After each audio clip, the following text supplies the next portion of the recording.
breaking news out of Iran this Wednesday afternoon. Iranian state media reported 2 explosions near the cemetery in the southern city of Kerman, killing around 50 people and injuring dozens more. The blast occurred during a ceremony held to mark the 2020 killing of Iran's top commander Qasem Soleimani, who was assassinated in a U.S. drone attack at Baghdad airport. Local Iranian officials are calling this a terror attack.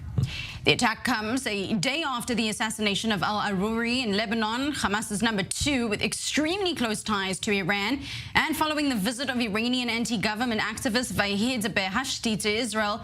Speaking at a Knesset forum, Behashti told the forum that Israel should not be afraid of attacking Iran directly, especially if this is the only language they understand. The big question of the hour: could Israel have been behind the attacks? And with me here in studio is our Middle East correspondent Ariel Oseran. So Ariel, obviously the major question, Israel would likely not admit to it, but is there a slight possibility that this could have been Israel? Well, Batia, this doesn't really bear the hallmark of an Israeli attack, given that the vast majority of casualties in this attack appear to be civilians. Obviously, details are still coming out. This is still under investigation. According to Iranian media, the death toll has risen to 53, with at least 5 hospitals preparing to receive the injured. And so this is a significant event going on in Iran. As for the motive, initially the Iranian officials said that this was a gas pipe explosion, but given the fact that there was a second detonation even more powerful than the initial one, and other details in the investigation has led the deputy head of the province of Kerman province in southeast Iran to say that this is a terror attack.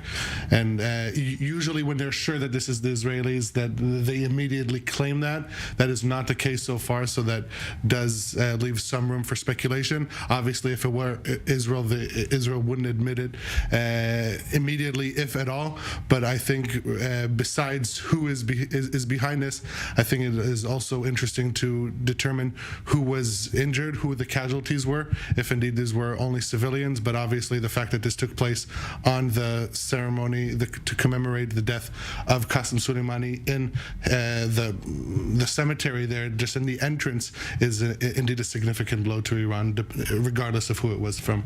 Absolutely, and the fact that this happened at that event is obviously significant in and of itself. And as you mentioned, the video that does seem to be circulating is already showing dozens of bodies strewn sort of across the road. Explain a little bit perhaps to the audience that may have forgotten or at least been overshadowed by what's happening at the moment between Israel and Hamas in Gaza, exactly who Qasem Soleimani was and why this event was taking place. Qasem Soleimani is seen as the mastermind behind Iran's current proxy activity in the region, in the Middle East, over the past couple of decades. And so he was the head of the Quds Force, that is the part of the IRGC, Iran's Revolutionary Guards Corps, that is responsible for, on paper, for exporting the ideology of the Islamic Revolution, mainly to take over failing countries and to install pro-Iranian militias there, and to use those countries, whether it's Iraq, Iran, Lebanon, Syria, or Yemen,